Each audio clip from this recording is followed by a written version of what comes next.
Welcome, everyone. Today we're going to be putting our heads of department and captains under the microscope. We'll be discussing leadership with you. So before everybody introduces themselves, we would like to launch a poll, because today we're going to be talking about you, about your experience, and we want to hear your opinions and thoughts as well. So it's going to be a very interactive webinar. So I'll be launching the poll now. Please don't be shy. And in the meantime, if everyone can start introducing themselves briefly. My name is Micheál Pierse. I've been a maritime captain for 17 years in Australia and the Mediterranean mainly. Before that, I used to work in corporate world in London, where I got a lot of leadership management training. I'm principally shoreside now, and I teach HELM management at Bluewater in Antibes. So I'm Marianne Danissen. I've got 35 years experience in the yachting industry. I spent 11 years at sea and the last 21 years already at Camper Nicholsons. It's pretty obvious, you can see the beautiful logo. And I am the head of the yacht management division, and we look after many yachts and many crew. Good afternoon, everyone. I've been involved in leadership development for some 25 years now, and having briefly worked on board back in the early 2000s, I founded Impact Crew back in 2007, thinking the industry was ready for us to bring essentially team and leadership development to the maritime industry. We're also research-based, and both between myself and our team of coaches and consultants, we work with crew onshore and aboard. And for the past 10 years, I've been involved in the design and delivery of the HELM operational and management. Hi, I'm Captain Kelly and currently based in Palm Beach, Florida, running a fleet of boats now, and also focused very intently on my Yachting Minds Matter and mental health awareness and efforts, and hopefully leading the way and a cultural landscape change when it comes to mental health and our wellness on board. My name is Robin. I sound a little bit sick, sorry about that. I'm the founder and managing director of the Global Institute of Leadership and Technology. We're an executive education company focusing on exactly those two things, technology and leadership, working with companies from all different kind of size.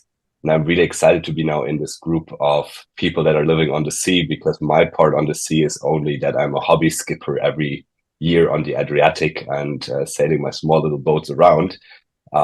Guess that qualifies me hopefully for super yachting as well. I'll introduce myself very briefly. My name is Micheál Pierse. I'm the operations manager at the Professional Yachting Association based in Antibes.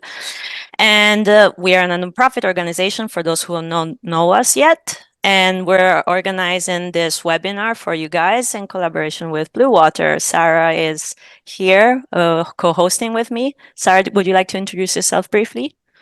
Hi, everyone. I'm the event manager at Bluewater. I'm joining you from the south of France today. My main role is to deliver insightful and worthwhile events for all yacht crew in person and online. And you'll find a list of events in your crew profile. So maybe after today's session, you can log in and join us for more upcoming events. Question number one, which department you are on board? Most of the people who are here today are either in the deck department or land-based, which is very interesting. So it's great that we have people from both on board and land-based positions. And second question, what kind of leader are you? And I can see that the most voted response is I listen to everyone's opinions before making a decision, which is very interesting.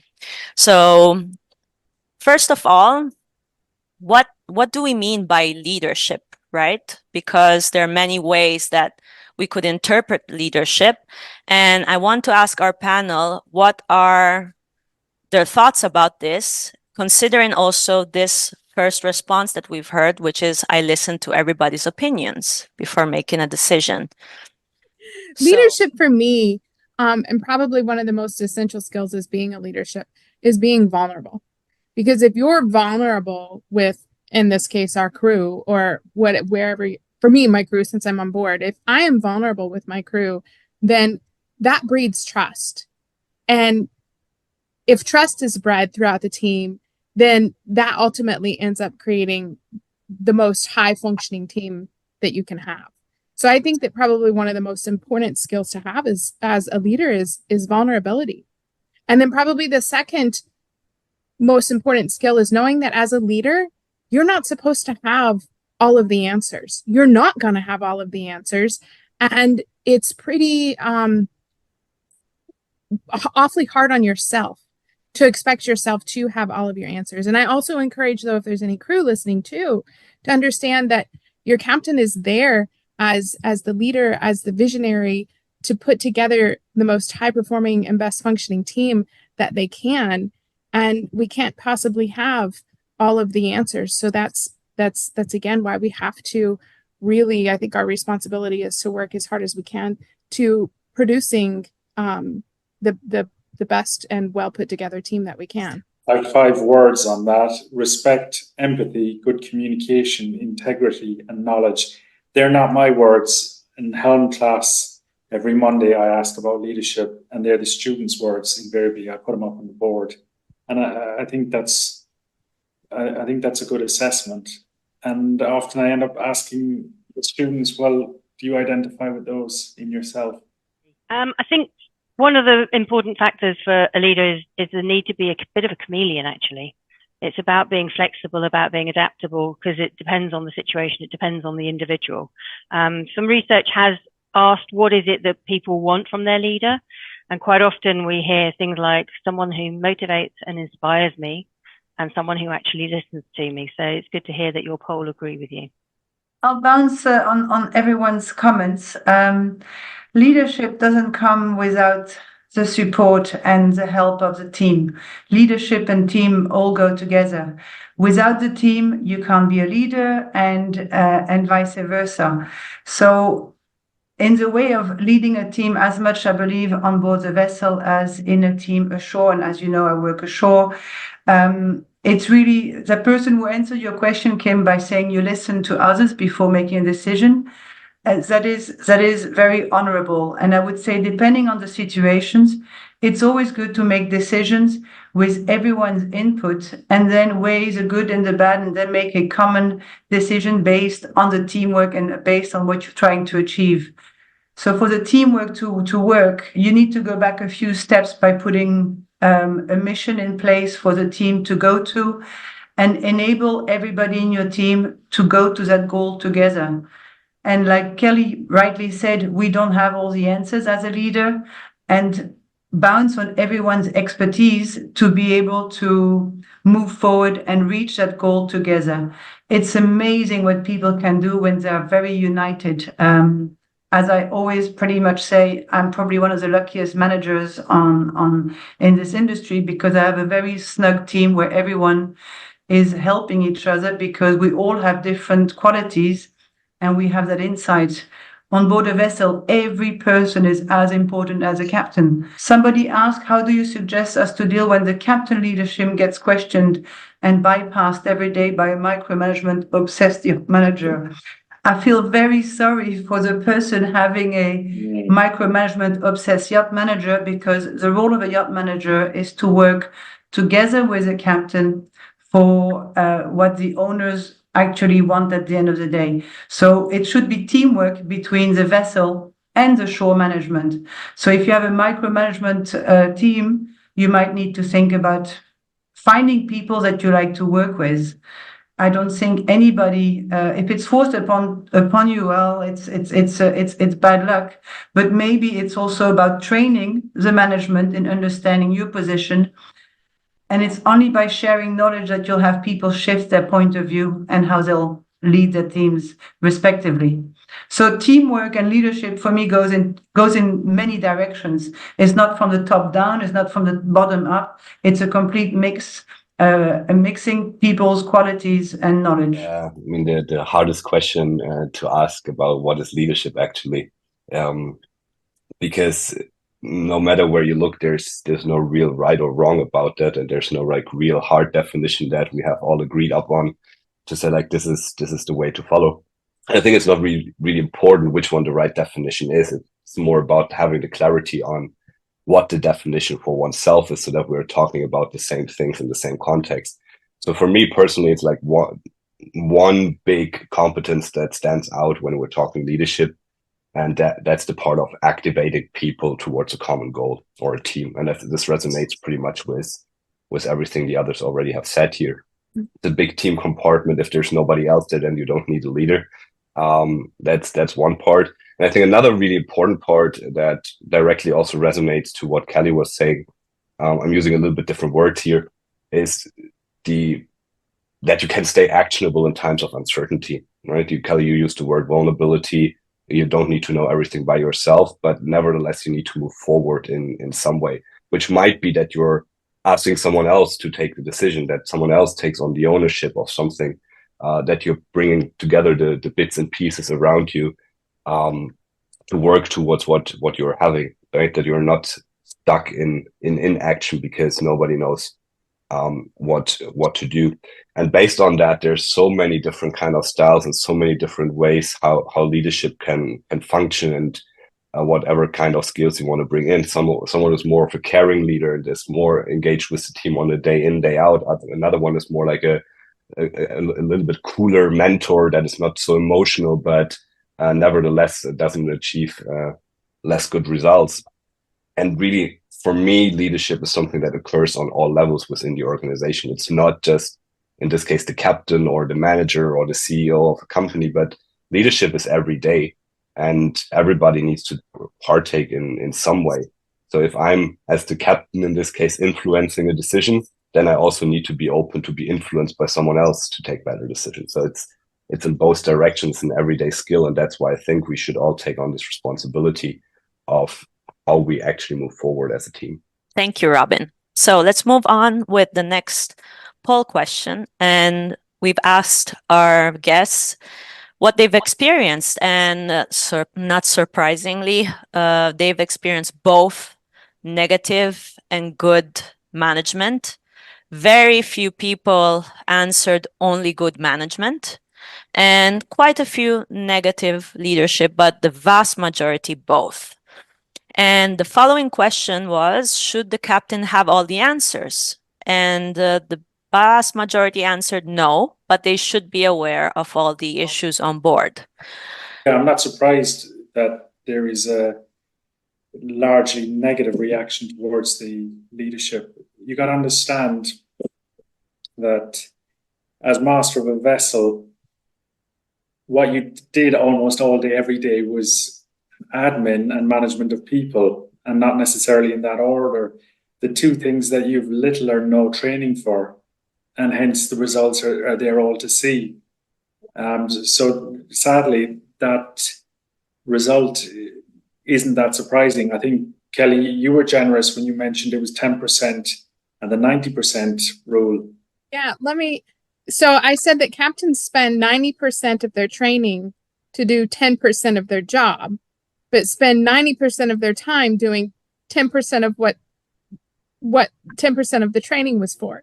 So what I mean by that is we spend our whole entire career training for boat handling, weather, and nav. That's 10% of our job. 90% of our job is people management. Absolutely. And we get so little training on people management. And it's not surprising that the results are the results. There is operational HELM and there is management HELM. And I can assure you 90% of those who turn up because they have to. It's compulsory. That training of HELM is a great start, and I think Karen can also vouch for that. For many years, we've been pushing for leadership training, and we've known each other for 20 years and put that forward, even though the HELM training is only become mandatory because, like you say, people go there because they must do it for their training. I know only very few captains who do it repetitively every 2 years to be on top of the game in terms of leadership tools that you can use with your team. And I can't express enough the fact that the leadership is not just a business of the captain, it's a business of everybody. Because the teaching goes up and down, like I said, and it's so crucial that people help each other growing in whichever direction to make it work. And I think what's quite interesting is you quite rightly say people attend HELM because they have to. Hopefully, by the time they leave, generally speaking, Micheál, I hope you agree that they go, probably one of the most useful courses I've ever attended. I just wasn't expecting it. I would agree absolutely, Karen. The attitude by people leaving, saying, "Oh yes, there is actually merit to all this," and I do get, you're absolutely right. And just in answer to one of the questions Captain Herbert put in here regarding the MCA paper called Leading for Safety, there's two versions of it. So I'm not entirely sure which one you're referring to. The old one, which was all around leading for safety and situational awareness, etc., and the more recent one, which identifies some qualities of great leadership, which I'm hopeful that that's where the MCA will be moving the revised HELM course to in the next 5 years. Currently, it's quite specialist towards safety management. Whilst we're on the HELM, Kim, do you want to, what's the answers to the, is HELM enough? Skipping forward to that question. Yes. So most people replied no. And there are quite a few that actually replied, I don't know. Maybe they've just done their HELM course, so maybe they're not sure yet. But that's interesting as well. Yeah, someone's asked a question, you know, people skills, leadership skills, should they be learnt earlier? You know, we talk about just the captains and the HODs, but, you know, is it the junior crew that needs to be introduced to? So I think like one of the biggest problems we have with all these leadership trainings is that we believe we can put everything into 2-day courses. So we send people to a 3-day empathy course and then we expect them to be empathetic. That doesn't really work out. It's an ongoing everyday kind of thingy, and it starts early on. So if we're saying like, oh, you're now 20 years in your career, you should now start taking leadership responsibility, then something is already wrong. This is something that everybody needs to take on in some way, because there's a couple of things that apply to every role, no matter if you're entry level or senior in your role. One thing, for example, is ownership. Taking ownership of the work you're having at hand. Ownership is one of the biggest leadership skills probably out there. And then as part of this ownership, also taking this responsibility and learning out of that. I think that's really important. I think we really need to get rid of this understanding of saying like leadership is only at the top. No, it's everywhere. And it's something that we can't just train with a 24 hours offsite course somewhere, but this is something that we need to constantly work on. One of the biggest observations we have when it comes to leadership tools and methodologies is not that the people are not aware of that they're not knowing the tools, that they're not knowing how to use the tools, but it's that they have so many and using none of them because they're not implemented into their daily lives. We are really good with management on that end. We know all these management tools, we can implement them, then we have a controlling tool in the back, and management works really fine. But when it comes to leadership, we are not constantly working on that. And I think it's way more important than giving people more tools to say, like, take this tiny little one, use it every single day, and then something will happen. And if this is stable, then we add another thing. Because as everybody rightly said, it's about people. And this is a constant game. It's not, I'm empathetic one day and then not for the rest of the year. It needs to be constant. And if we embrace this a little bit more, I think we will be much, much better off. Which is not saying that we don't need like these dedicated 2-day, 3-day, 4-day leadership trainings. That's not what I'm saying. But I think we can't just hope on 3 days if nothing happens then in reality on the day-to-day operations. Quite often, actually, just to tie into what you're saying, Robin, is guys who come into the class and girls, and it's more and more girls, they say, oh my God, I didn't realize that everyone else had exactly the same problem as what I did. So being a head of department or a master can be a bit of a loner's job, right? And it ties in nicely with what you're saying, that, you know, a pure refresher to understand that you're not the only person experiencing this and have those growing pains. It is a job that's never done, leadership. It's always a journey.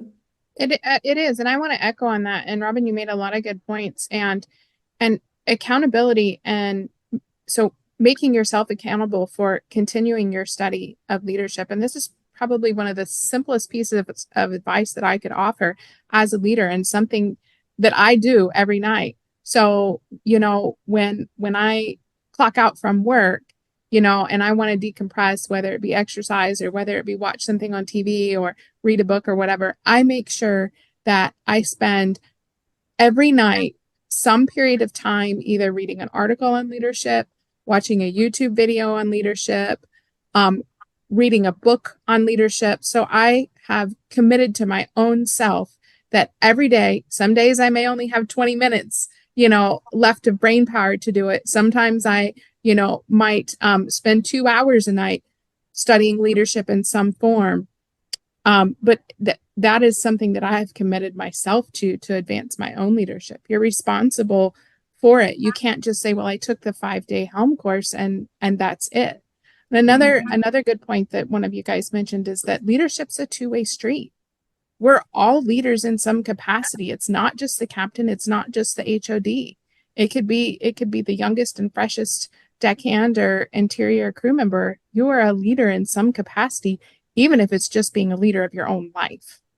Do you include the leadership to be conflict resolution as well? Because a question has come in. We're pulling it all onto the captain, have it, or the HOD have to have the people skills and be able to be people managers and good leaders and motivate. But what happens when there isn't an issue with someone's posted a question with their one of their crew members? And there's also an issue there that maybe they're suffering with some mental health. The captain's got to take care of everybody. What's the right approach to when there is someone on board that you can't keep saying, well done, great job, because you feel they need the confidence boost, but when they're not doing a great job, you're not their friend, you need to then be their leader. May I answer this one? I think as a leader, you need to set the tone from the start of where you want to go with your team. So if you engage them and if you give them that mission, everyone is an equal participant to reaching that goal. And if you have somebody who's having, we all talk about mental stress and mental health. We have to prevent it from happening. Captains are not doctors. It's not for them to go and cure the person who already has mental issues and needs medical help.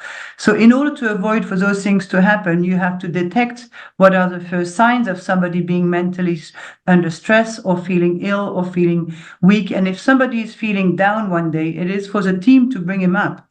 That means we are not linear. There are days where you are in a great mood and there are days where you've had bad news and you just don't feel like participating in a team. And that's okay. It's okay to have a good day. It's okay to have a bad day. And that needs to be also said in a very normal manner. We are not all 100% performers at the top of our game every single day. Of course not. Equally, the leader is having that issue. Equally, anybody in the chain has the same issues. So there is a bit of humility to be put back in, instead of pinpointing fingers in all directions. Oh, it's a manager, it's a captain. It's so easy to deflect your own issues on somebody else, because like that, you don't need to do anything. But it's also a time for people to reflect on themselves. You want to have a nice team. You lead by example. You set the tone of the mission.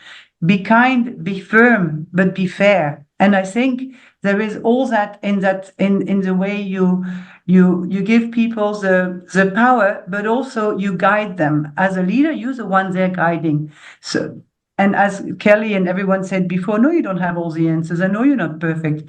And that vulnerability is okay to show. When I took over the role as managing a large team, the first thing I asked was for training. And I told my team, listen, guys, I've never been a leader in this position. I'm going to take training and you will be my guinea pigs and I'll show you and I will show and I will train with you. And as I train to become a good leader, they got trained at the same time, and we all grew together in this happy place we are now, because we all wanted to go there. If you go into a job, you want to have fun and you want to feel good in your job. It doesn't mean that one person sometimes we say on a boat can make a whole perspective change. But again, is it not for the leader or the colleagues to raise a hand when somebody is having a bad day or having a difficulty to help them out? Shouldn't we be a bit more listeners as opposed to actors? I'm just putting the question out there. I just wanted to add one thing, because I think that's exactly the right approach to take here. But sometimes if the elephant in the room is that someone just doesn't fit either the team or is not capable to do the job, I think it's also the responsibility for a whole team to identify this issue. It's not just one person, but it's the responsibility of this team to see if they can either train a person to come to a point to function in the team to get like the outcomes delivered, and if they can do this investment. Because sometimes if you're in a comfortable team, you have probably extra resources and say, okay, this person is not capable to do this job at this point right now, but we can train this person to this point because we have the time to do so. Then this is an effort worth taken. But quite often teams get into this double ugly situation that they have someone that needs training, but they have not enough resources in the team to provide this training, which then leads to that this person is not getting trained. So hence the team is not performing better. And all of a sudden, everything becomes in a way very ugly from a team performance perspective, and everybody's getting angry and frustrated. You're spot on, Robin, there. And one of the things on yachts is that you should be hiring now and not at the end of April, early May, because there isn't time to do anything, and invariably it ends in a metaphorical car crash for the reasons you've just pointed out. However, the issue behind that is someone is looking at a spreadsheet and headcount is expensive. No, wait until 2 weeks before the Monaco Grand Prix. Yeah, true. Not only on yachts like that. It's in worldwide. I get right? But one of the goals is the spreadsheet. Karen, did you want to say something? Was it? Well, just on that point that you make, I think thankfully we're now starting to get some data out there that sort of proves crew turnover actually is more expensive than retaining crew. So I think as we get that message out there, that hopefully that perception will improve. I wanted to just pick up on something Robin said about it. It's sometimes it's the minuscule, it's the small changes, it's what you do every day. And a lot of the time when we're talking about leadership development, we're actually talking about helping people change behavior. To become that empathetic listener, it's something you need to make your new default setting, your new habit. And that takes time and persistence and a real desire and want to make that effort to change. Kelly, it's laudable. Every day you look at something around leadership to give you that spark, to give you that encouragement to be that tiny bit better than before. And that's really the mindset and attitude that we need to get out there and help people to understand. As you said, Micheál, it's a journey. It's not a one stop. Really not, no. It's interesting. There was a comment in the Q&A. Sorry, go ahead. I was just going to tie back again, Robin. It was a really good point you made about junior crew. They have to have ownership of things, and I do actually do a junior crew course, and it's easy for a guy like me to come down to the yacht and start explaining that like the world doesn't owe you anything. You know, when did you last do something new? When you're given feedback by senior crew, do you reflect on that, etc., or do you just moan and complain about that person behind their back? Ownership of problems is a journey until the end when you're at the top. So yeah, do I think there should be a refresher in leadership every year, every 6 months? Yes. Large American multinationals figured out their only differentiator. They figured this out in the 70s, 80s. Their only differentiator is the people, right? And how empowered the people are within their organization. There are 500 new billionaires every year in the world. Any one of them can buy a fancy yacht with jet skis and all the fancy gizmos, but what's going to be the differentiator between them and the next yacht? Yeah, probably the ones keeping their crew. Correct, absolutely. But you need people invested in what they're doing, and I have sympathy with that. There's a chap, Luca, there, who talked about. He asked a question at the start about being micromanaged. It's always proven in every industry you get the least out of people if you micromanage them. So that is actually a management issue, and this best socialized with the micromanager, because you get work to rule and the least input back. That brings us on to the next poll question nicely. If you have a problem with the captain or your HOD, or actually if there is any issues on board, who is your first point of call? Does everybody know their management company? And like you said, Luca actually asked the question, what happens when there's a conflict between, or he said the yacht managers were overruling captains? Yes, that was the micromanagement one. But yes, we see, like in the poll, a lot of people wrote speak to the captain, chose speak to the captain. A few picked yacht manager, a few the DPA, and a few I don't know. So what's your recommendation? There is a line of command on board a vessel, and when a vessel is linked with a management company, there is also procedures. And on board a yacht, normally there is a complaint procedure, and there is also, the captain's standing orders. So in case of issues, and also in your contract, you should be given, in your SCA, you should be given the details of the people you can call in case of issues. You should have a complaint procedure on your crew mess board that you can reach out to. If you don't want, normally you should always try to figure out the problem at the first level possible. So if you are a junior crew member, you go to your HOD. If your HOD is a problem, then you go to the one above. If the one above is a problem, you still go to the one above. And when it is, so HOD, if you can't get on with that person, you go to your captain, absolutely. But if you don't have a good relationship with your captain, or if you're afraid of what can come back, you have a DPA on a vessel, which is usually, not all boats have DPAs, don't forget that part.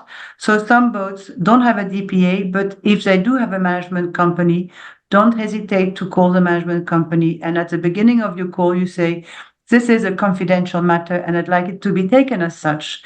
And basically, everyone is under the obligation to give you the guidance and the advice to go higher up. When the issues with the captain, us as yacht managers, we have seen that a few times in our career. Again, the yacht management company is a very good place to go to when the captain is an issue.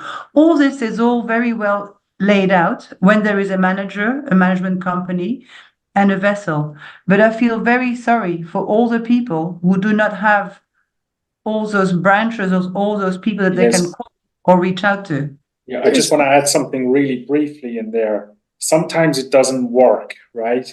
Now, I learned over my career that it's at the interview stage, right? Say what you have to say, right? And I've sat there across from the really rich guy who was supposed to be interviewing me, to which I've said, look, this is what I can do for you, right? And if it doesn't work for you, please do not give me this job. Nobody's ever talked to him like that before. But you're setting out your stall about communication and what you believe will work for you and what you can deliver. And I really meant it. I didn't want to be micromanaged. I was going to do the best I can. And I wanted clear lines of communication. You're absolutely right, Micheál. It's so important that the line of communication is set straight from the start. But the same way, when you've got a management company who's overruling what the captain says or the owner says, is also not good. So you would want to only work with people you like, ideally, and to avoid all those issues. If you don't like a situation, and if it's becoming toxic and unhealthy, don't stay. No one is forcing you to work in a boat where the captain is, let's say you have a captain who's overruling and the owner and the management company. I've seen that. Owners call me and said, oh, I don't want to go on board our yacht because the captain tells us it's not the right time to go on board their own vessel. We've seen it all. It doesn't mean that it's right, and it's very difficult to help crew members to go through that journey. But if you are feeling that you are in a jeopardized situation, don't stay. No one is forcing you to work on a boat where the environment is unhealthy. Why would you put up with somebody who's unpolite or unrespectful? It's there is plenty jobs out there, and Micheál just said it very well. You tell an owner or you tell the captain, I would like these parameters in my job description. Is it possible? And then you take the job. Well, how does it work on your boat when if any of your team have any issues, or in your experience, if you've been on a boat where you've had an issue maybe with a former captain, what have you seen work as the protocol? You know, I find that a lot of times crew members will want to run straight to me or straight to the captain. And the first question that I always ask them is if they have an issue with somebody on board. the first thing out of my mouth is, have you gone to them about that? Because I know if I was in their shoes or the person that they were potentially upset with, I would want to know. I would want you to come to me. So I always ask them, have you gone to the person that you have the issue with first? At least give them that, because they might not know what they're doing. So go to them first. If that doesn't work, go to your HOD. If that doesn't work, then come to me. If I'm the problem or the captain's the problem, again, still give me the decency and the opportunity to correct whatever issue it is. I think whoever it is that's offending you, if that's the word that we want to use, or whoever you're having the issue with, go to them first. Give them the opportunity and the respect to make that change. And then if that doesn't work, you've gone to the HOD, you've gone to the captain, keep climbing, keep going, go the one next step above. And the one thing that I want to echo is, you're not a tree. You can move. So if you don't like the job, if it's not working for you, if it's toxic, move. And so to answer the question, though, specifically about how it works on my boat, we have an amazing team. And I've got crew members that have been with me for years, and it's been a ton of work. I spend the majority of my day just working with the relationships of my crew and communicating with them, and it has paid off. But if they have a problem with me, they'll tell me. They'll tell me straight up. If I mean, we're to the point, and we get along and we get on so well that, you know, if I'm driving them nuts, they'll tell me. If they're driving me nuts, I'll tell them. But they also know, and I make sure everybody has access to, we don't have a management company per se, but we have an owner's representative. Everybody has his email. Everybody has his phone number. So they all know that if they need to escalate something beyond, or they need to reach out to that person, to go ahead. I encourage it, but I do ask, hey, if you've got an issue with me or somebody else in the boat, address it with them first. Give them the opportunity to fix that issue. And I would say probably 9 times out of 10, it works, because the person that was being the butthead, so to speak, didn't know that they offended them, didn't know, that they had something going on. You know, there's days that I'm not happy, go lucky, cheery, bubbly, smiley every day. And my crew have gotten to a really good place to where we all check in with one another, you know, and they ask, hey, is something going on? Or, hey, can I take something off of your plate? And same thing with them. I think Karen, this do you ties very find- well sorry. with a question that we received about someone who says, well, what happens if the safety harassment comes from the captain and the HODs on board, and the management company refuses to do anything about it? So this is a difficult one.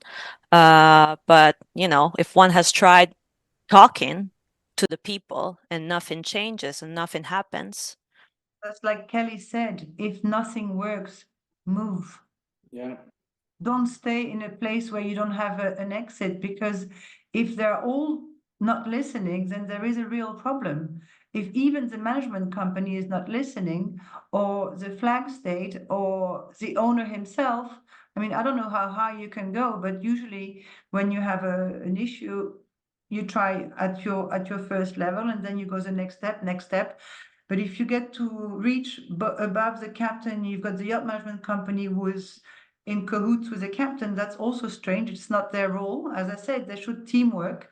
And then if it doesn't work with the owner, if it doesn't work with a flag, and do you really want to go through all those steps? Usually when you're feeling in that position, you might need to find people who resemble you a bit more. We all tend to work with people who resemble ourselves. You like to be treated.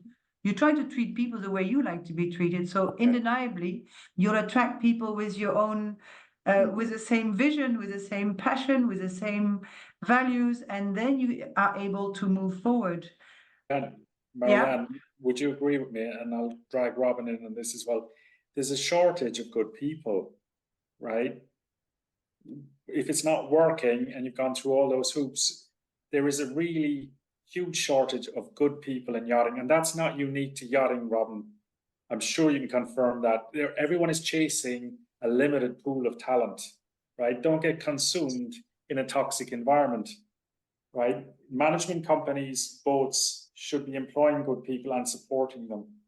Now, I think like this is the biggest issue we have in most industries, especially when we're looking into developed markets, that in nearly every industry we have a lack of talent available, and sometimes you just have one person available that applied at all, or that you can afford, or whatever the reason for that is. And I think the yachting industry is not very far away from that as well, that there's by default not enough people for all the boats, so you're always either short-handed or with a wild mix of a crew or whatever. But I think there's like different kind of layers that you can bring to that to fix certain things. So I think what Kelly said is like super right.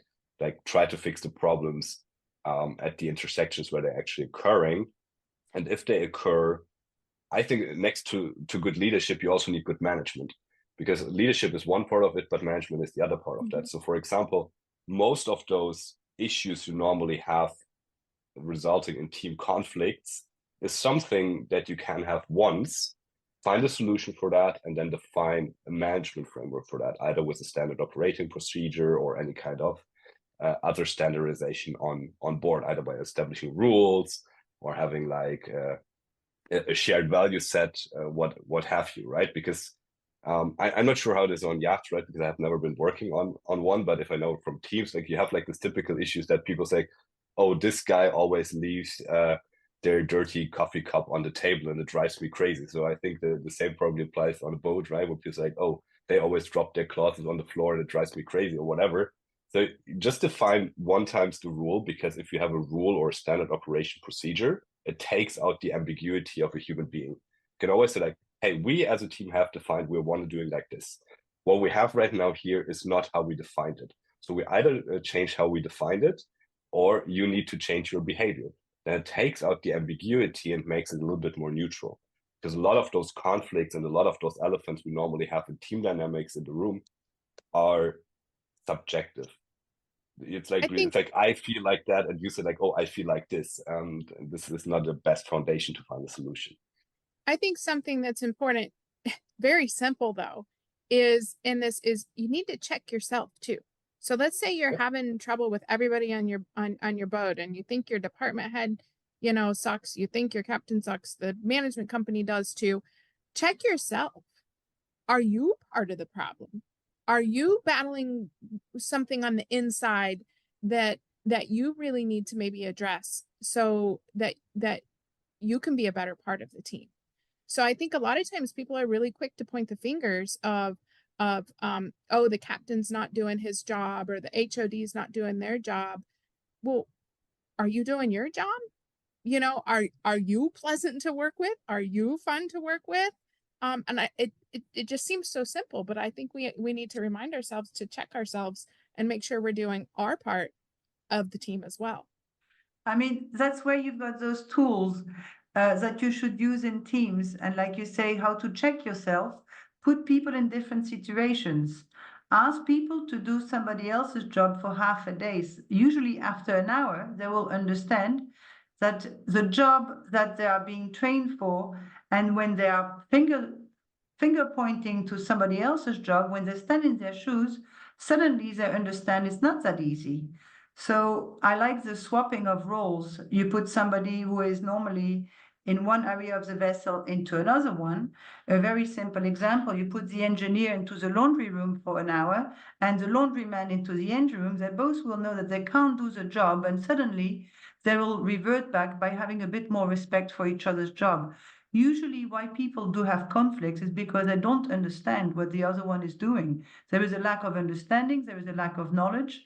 How do you fix that? Is you share a lot more information. Information is a key in making people understand that actually, if you don't want any problems, you can make your life super easy. Share the information. Stop hiding what you know. Share the knowledge. We are coming from a generation where people use, because they are the captains, they know everything. That's what we used to think. Now we've made huge steps forward. Nobody knows everything. So in that respect, the more you share the information, the more people are tending to grow regardless. Like I was mentioning, as a tool, I'm just giving an example for people having conflicts on board their boats. Look at yourself. Yes, Kelly, you're absolutely right. But what about you take one of the cabins or one of the places on the boat and you say, this is a safe zone speaking. You have an issue with somebody, you can tell me everything you don't like about me. I do the same, but we're not allowed, only one rule, you're not allowed to get angry. So both can talk their minds. And you will find quite often when you do that exercise that in fact people don't even, they realize that they don't have an issue. They're both reproaching to the other person what they don't like in themselves. Why do we finger point? It's easy. We do an exercise on our boat every so often, and it's called inside out day. And that's where outside comes inside, inside goes outside. And it's a hoot. It's a complete madhouse. Nothing gets done that day. We have a ton of laughs and we gain a tremendous amount of respect for everybody's role. And this ties really well with our last question on the poll, which is how often do you have one-to-one meetings with your team HOD captain? So most of the people required regularly, including during high season. So this is quite good, but from what I've been hearing, communication is essential. It's really what allows people to deal with any issues that they're having on board. I always encourage senior crew to have a one-to-one with their juniors. And if you sort of siphon it out well enough, you shouldn't need to speak to any one individual more than once a month or thereabouts. And hopefully that means if you're only leading 4 or 5 people, that's half an hour once a week. That should be doable, whatever the season, however busy things are. And I think it ticks a lot of boxes. It saves a lot of headaches. Kelly, you were talking about making sure you check yourself. Well, there's the ideal opportunity to have a sounding board and to check yourself and to get some feedback and to encourage that individual if they've got an issue with someone or something to deal with it themselves. But quite often what we find is that it's the thing that gives. You get busy, we're all tired, so we don't make the time for it. And now it's the end of the season and we're having a download both ways. And it's kind of too late. Yeah, can I just volunteer something, and it ties into what we were talking about. One thing is when you phrase that, it's the manager's job or head of department, his job is or her job is actually to listen. Okay, and it ties into the whole conflict issue, right? Most conflicts start with a need and people end up in conflict, right? There are 4 stages and the middle 2 are missed out. And that's where someone asks if that need can be met, and it's either a yes or a no, right? In the day-to-day humdrum of work, right, it's just a rambling commentary. That's not a one-to-one. In the one-to-one, you sit there and you listen as a head of department, and you can pick up on potential conflict areas. It has an extra benefit as well. We've all worked on a yacht where there's someone complaining, moaning, whinging, right? This is a way of containing the moaner and complainer on the back deck or in the interior, because they have the opportunity every month to sit down in a formal environment and give their feedback. And it drags everyone else down, but it gives everyone else the opportunity to say, well, why don't you bring that up in your one-to-one with your line manager or your head of department? And it contains the problem over there. In reality, which I know this would be close to Kelly's heart, is quite often that person has mentally exhausted themselves. And it's a big issue on yachts. But the one-to-one is a hugely important tool. Nobody learned anything by just talking. That's Mahatma Gandhi, not me. One-to-ones are huge, and it can be just as simple as asking a crew to go to lunch or taking a walk down the dock. And I don't have planned per se one-on-ones. I go, I'm very much a vibe on the feel, on the energy kind of leader and person in general. And so I will just every so often I will grab whatever crew member that I feel is needing it the most, and we'll go for a walk and talk, I call it, or we'll sit down, or we'll go get lunch, or we'll get coffee. And so I try to make sure that I have those one-on-ones. But if you don't, it gets away from you, and it gets away quicker than what you realize. On the one-to-ones, I will say I used to have them quite formalized at the beginning of my journey as a leader. And recently, by far more, just like Kelly, it's more a natural thing. I have a open door policy, and I try to catch people from time to time, and we have a one-to-one when it's possible. But as an advice to anyone who is working in a team, if your leader is sometimes overworked, which happens, and I know what I'm talking about, then I would say ask for a one-to-one. If you haven't spoken to your head of department for a while, or if you have something which is sometimes your leader doesn't see everything because he might be just overwhelmingly too busy, demand it. It's part of your right to have a one-to-one. So again, it goes both ways. From what I started in the beginning of this webinar, leadership is everyone's business and not It's a just the two-way head of street. departments. Two-way street. Yeah. It's a two-way street. And I think what you just said, Marianne, is so important. And it's not so much demanding the one-on-one, ask for it, because there's days that my head is just so deep in what I'm doing and so consumed with what I'm doing that sometimes it's just almost like, you just have to slap me upside the head to say, hey, I need something. I need to talk to you. And it's not because I don't care. That's not it at all.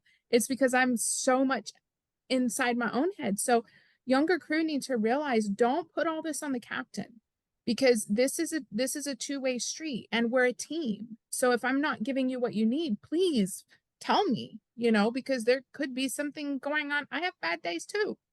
Yeah, you can't read what's in other people's minds. It's a very valid point. Yeah, so we have sorry, Robin, we have a few minutes left. So I will let every one of you add one last comment, because one of the questions was, what is the takeaway action item for today? So some of you have already said a few. So please go ahead, Robin, and maybe you can give us your takeaway action.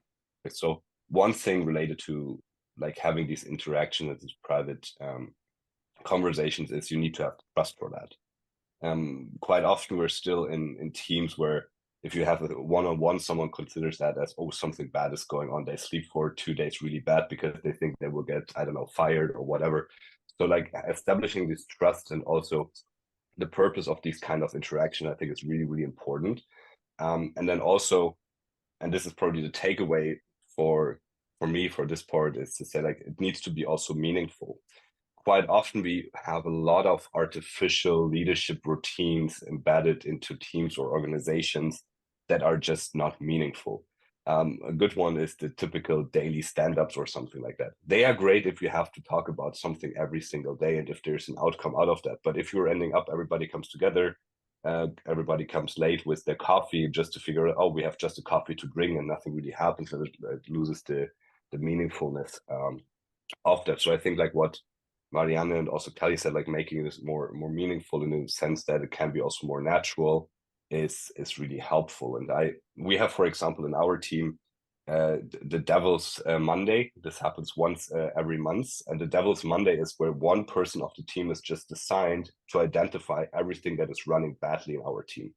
It's really the whole idea that this devil then on that day, every time someone else can really openly say, this is not good, this is not good, this is not good. And it takes out all the pressure because it's an assigned role and has the ownership to that. And it works beautifully because every month we have the opportunity as a team to really focus on what is not going really well. And sometimes it's minority, sometimes bigger things that really helps. So I think playing with different kind of tools and methodologies that are working on a day in, day out basis, that are bringing fun to the team, that are building trust and bringing ownership to the table, that's much better than trying to use as much tools as possible and trying to build an artificial leadership culture. It's really about making work what works for oneself and what works for the team. Thank you, Robin. Karen, what would you like to say? I think it's difficult, one thing. I think be the best as a leader, be the best version of yourself that you can be. Lead by example, be beyond reproach, be fair. And maybe just every now and then look yourself in the mirror and ask the question, would I like to be led by me? Oh. Yeah, wow. Yeah. Micheál? I'll be brief because time is very precious. as a leader, listen with the intent of understanding rather than listening with the intent of replying. Be compassionate, be kind. Be humble. Experts have said everything there. I love the self-reflection and the self-education. Hopefully everyone's taken that away with them. I know there's a lot of questions that came in. It was amazing. Kim and I will go through them and try and get some answers for as many of them as possible, and we can share with everybody after, with all of everyone that's tuned in today. And we'll share everybody's details here. We'll ask for any recommendations or advice or any links they want to share to help with leadership questions or onward training and any advice they've got. Thank you, everyone, for joining us today. I think it was a really excellent discussion. We got a lot of tips. We got a lot of questions, as Sarah said, we'll get back to. So thank you so much to our panelists for making the time and for our guests to attending. And hopefully we'll see you soon with another webinar. Have a good day. Bye, everyone. Thank you. Thanks. Bye.